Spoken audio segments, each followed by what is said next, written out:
Hello, everyone, and welcome to a quick episode of Today in Space before Artemis One. So I'm here on Merritt Island in Florida.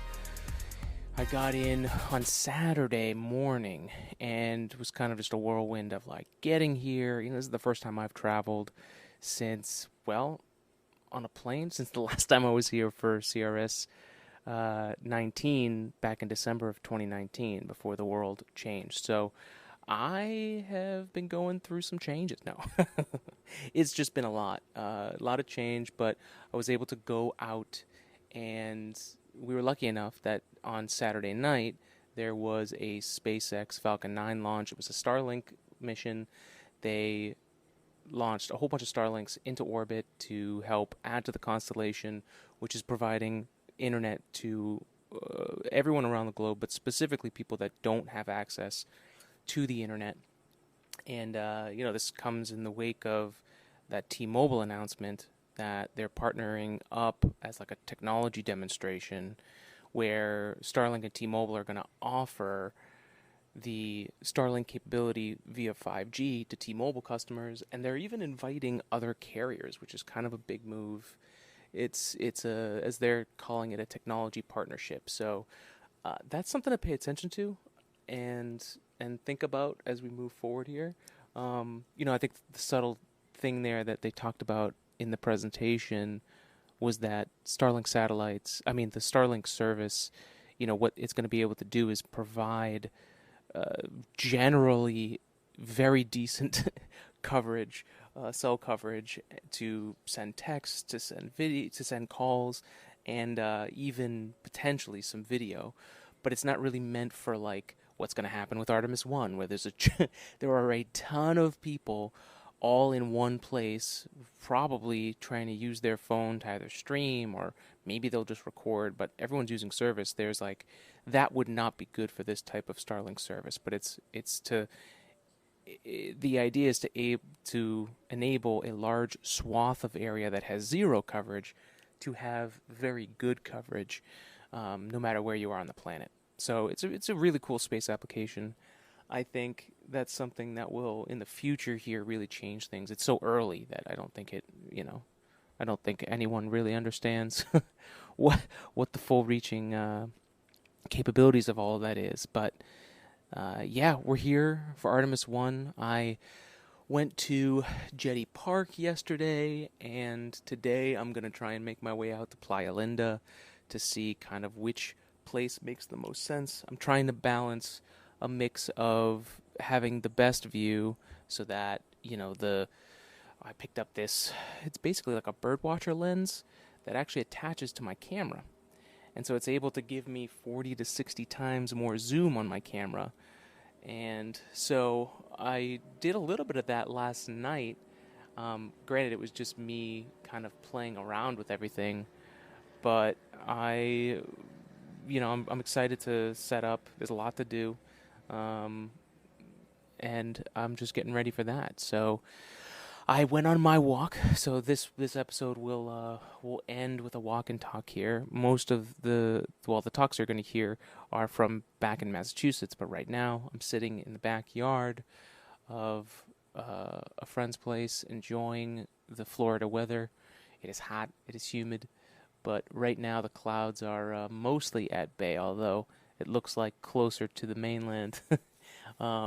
The clouds are starting to darken a little bit, but that's going to be this week. That's going to be Artemis. So for the Artemis One launch, it's going to have a 2-hour window on Monday, 8:33 to 10:33 Eastern Time. I will probably be getting up around 4 o'clock to beat the traffic. Right now, the estimates are anywhere from 200,000 to 500,000 in attendance. That is going to be a lot of people. I've heard from a lot of the folks I've talked to who work around here, who live around here, that is going to be a nightmare. And if you have to do anything from 5 to 8 a.m., it's going to be a complete shit show. So I will be getting up early to do that. And the one thing that happened yesterday, so to give you an idea of how the weather has been today, this week so far. So for the SpaceX launch, that ended up getting delayed at the early launch window, which would have been, believe, broadcast started at 10:15, so I think the launch would have been 10:30-ish. Ended up getting pushed to 11:30, and that was because SpaceX is a different thing where they have to also make sure that recovery is also very acceptable for weather and for all that stuff. But for the NASA launch, the good thing about this early launch window is that from 8 to 10, that's going to give everything's going to heat up, but maybe not necessarily thunderstorms developing in that amount of time before it gets really hot, like it's starting to right now. I'm recording this at 10:45, so on the other end of what would be that launch window, and you can already see things starting to get more thunderstormy. So that's a scientific term. So very excited to be here. Watching the Falcon 9 launch last night was kind of magical because I kind of just pulled over on the A1A highway. On they have these little. If you've never been to Florida, there's a lot of these little pull-offs on the highways, these bridges that go between Merritt Island and all these different places where the NASA Causeway, where you can pull over and there's a little nook. You go between the trees, you pull up your car and you get out and you watch these launches because it's it's flat. It doesn't have hills. It's not like other places, so you can really catch things from really far away. It was cool to see the SLS just spotlighted and sitting there on the pad amidst all the thunderstorms. They have on the pad capabilities to prevent lightning strikes from destroying the rocket and the pad. So it was cool to see all of that on display. It's really magical. I really love this area. If it's definitely on the list of theoretical places to move to for rocket launches. I mean, this place is in high gear. Even compared to where it was in 2019, back then, as far as space launches are concerned, as far as livelihood, and I shouldn't say livelihood, as far as the space community is concerned, it is. But it's really magical. I can only imagine what the early Apollo days must have been like, and how many people were interested. We've reached this point where now everyone knows that NASA's going back to the moon. Finally. And I mean, we're talking as the earliest date I can think of for when SLS was supposed to launch was 2016. I believe it might have been 2012, but 2016 is the one that I remember and I know of from my research as being the last kind of the first real year that they were going to launch this. So 6 years later, Artemis is on the pad. We're going to be fighting thunderstorms this week, but it's here, and I'm excited that so many people are excited for this launch and are looking forward to it. And I've also been interested to hear all the questions of why. Why am I only hearing about this? Why is this something that I didn't know of? Especially people who grew up with the Apollo program and the Saturn V, folks who are part of the L5 community, like original space folks, and they are just getting into this. And part of that, as we've talked about ad nauseum, is that it just took way longer than anyone ever expected to get this rocket out there. The SLS in 2012 and 2016 as a expendable rocket would have looked like something that would have been worth all the excess money if it had flown on time and it had started the missions to get us back to the moon and beyond. It did not. And now, we had an appetizer of the Falcon 9 launch, and that's a reused rocket. And not only that, it's a rocket that almost a year ago, I believe it is, came back to the launch pad after getting recovered, and it had it had busted legs. It was coming back on the drone ship at a tilt. So something was damaged, which means they had to repair the Falcon 9 rocket to get it back out to the pad to launch and then recover successfully again. And that to me is a huge, huge thing, not only for SpaceX, even though they're routine and they do what they do best, and it's also just goes to show you that a lot of the restraint that older NASA and it's not just NASA, the older space industry had against things like repairing rockets, or if something's not perfect, we don't do it. They're showing us that there's so much more of a margin for what a rocket can do and what it's capable of doing and what it's capable of doing repeatedly. And I love the juxtaposition of the two types of space technology right now. I'm looking forward to SLS. It's going to be the most powerful rocket ever made, 8.8 million pounds of thrust, and it's more than the Saturn V. It's a lot more than the Space Shuttle, and it's definitely a lot more than the Falcon 9. So it's going to be a sight. I'm really, really looking forward to it. Now I just have to get my butt out there and check it out. But enjoy the rest of this episode. This is some Spacewalk and Talk. We're talking about the first all-female spacewalk, and also just more on the idea of sending humans back into space and what that means. So thank you for joining us. As always, if you want to help support us, one of the biggest ways you can do that for free is to subscribe to the podcast, whether you're listening on Apple Podcasts, following us on Spotify, subscribing to us on YouTube, and then sharing the word, spreading the word. If you got anyone who's even remotely interested in space or really feels like they can't get into space because it's too technical, please send them our way. Let them know about us. Appreciate everyone that does. And, of course, there's other ways that you can support us if you want to go the extra mile to help us fund things like this that help bring us down to Florida for these kinds of launches. And that is through our 3D printing company, AG3D. There you can, if you want to 3D print something for yourself, a project at home, some custom thing that you only need 1, 5, 10 of. You don't need to go buy a tool to go make it. That's hundreds of thousands of dollars. If you have an idea, a business you're trying to start, or even just a cool gift for somebody, that's what we do best here at AG3D. We'll help you guide you through the process. We'll help you find the right 3D printing process for what you're looking for. And if you're trying to start a business and you're trying to scale up, we can help you with those early stages, and even up to the point where we can figure out, hey, if we need to injection mold something, we can make a 3D printed mold and get that product out in larger quantities. So there's a lot of things that we're able to do, but also if you're just interested in getting into 3D printing, you can check out our Instagram page at AG3D Printing. That's where we have a ton of our 3D printing projects.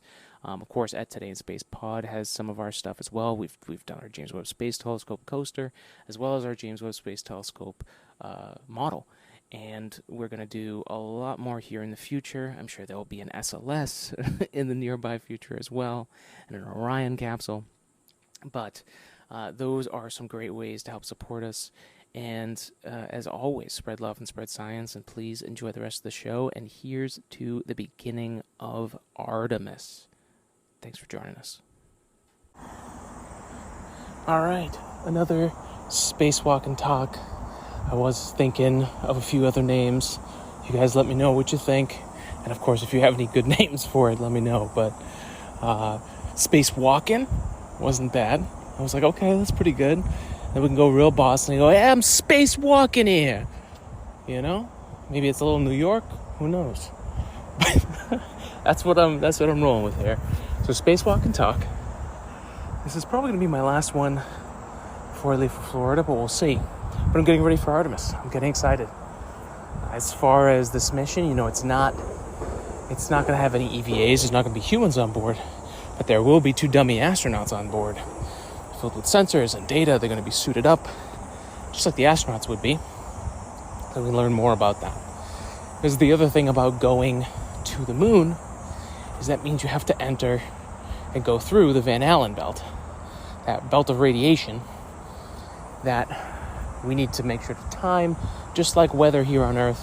You don't want to fly when the weather's crappy. Same thing with radiation. You don't want to just expose people to radiation for no reason. So, excited on that. All right, so another spacewalk and talk. Talk about the first all-female extravehicular activity on the International Space Station. The first all-female spacewalk was with Christina Koch and Jessica Meir. Both amazing astronauts who, if I'm not mistaken, are both in the running for the Artemis mission. So you may even hear those names very soon. There's also going to be a lot of missions. There's going to be a lot of spots open even before the landing on the moon. So look out for astronaut Christina Koch and astronaut Jessica Meir. But it's interesting just to give you guys a perspective of like how different things are. You know, this was a few years back, and the original all-female spacewalk didn't happen because the spacesuits that they had on board didn't accommodate both astronauts, because you don't want to wear a spacesuit that doesn't fit well. It's not going to perform like you want it to. And that's even if you can fit into it, right? So that first one was postponed. And there was a lot of anger on space Twitter, rightfully so, because if having the first all-female spacewalk was priority for NASA, in the mission planning and all of that stuff, they wouldn't have missed that. Now, I understand that it's a giant, complex coordination that we've had to keep continued human presence on the space station a thing. And maybe that's not on the list of things at that time that were the most important. But now with the Artemis generation, with everything that this whole next generation of space travel is supposed to do, with human spaceflight, send the first person of color to the surface of the moon, it's good that they fixed that on the next attempt, and they were able to have and they were able to get more coverage. They were able to share that message out there that there was the first all-female spacewalk of all time. You know, and that is a short segue here from about NASA and how challenging it is that what they're doing, right? They, once the space shuttle retired, we talk about this a lot, people didn't even think that NASA still existed. I, as someone who was getting an aerospace engineering degree, was asked, "Oh, well, where are you going to work if NASA doesn't exist anymore?" And when I started the podcast, I started getting that question a lot more. It's 2014, 2015. It's not even that long ago, where people were still unaware that NASA still existed after the space shuttle. So NASA has to do all these technical things, achieve all these technical things, in this case, send humans back to the moon to stay this time and to keep that a sustained thing, like the space station. Do they have the capabilities to really have great messaging and promote it out to everybody else? And I would say the short answer is that no. NASA's marketing has not really been used to its fullest. There are people still today that are only just, and granted, NASA's gotten a lot better with this, and I've met some of the people who are on the team, and I know they're doing their best with this, but it's a massive undertaking to try and get people to pay attention to this amazing new thing we're doing. Now that a rocket's on the pad and is going to launch next week, there is this feeling that people are wondering, why did it take so long? Why have I not heard from NASA in years? Why are we only just going back to the moon now? All of the stuff that people had missed out on because, for all intents and purposes for the public, the space program was not in their daily lives. Like, they're only just catching up to the fact that we have had a long period of drought in the space agency. And that is changing, and we're at this, like using this word precipice. I hope I'm using that right. We're at this point where all this stuff is culminating, all the space progress is coming together. We're at this point where now people are starting to pay attention to the Artemis generation and whatever form that's going to take. But it's exciting. The all-female spacewalk was exciting. We did an episode, if you guys want to check that out, covering that. If you want to learn more about it, we did a segment just about both those astronauts and a little bit of their background. And get excited. There's more of that to come.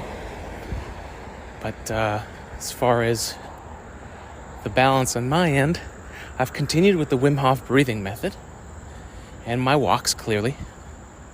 And it's interesting, I'm at that point where I kind of like in the first week had a lot of promise, was able to see a lot of differences, a lot of changes.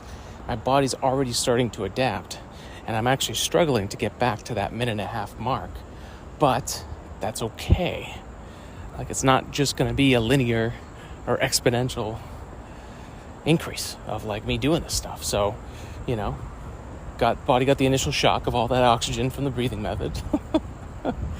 And now I'm more active. It's actually really motivating me to do more walks and to be more physical.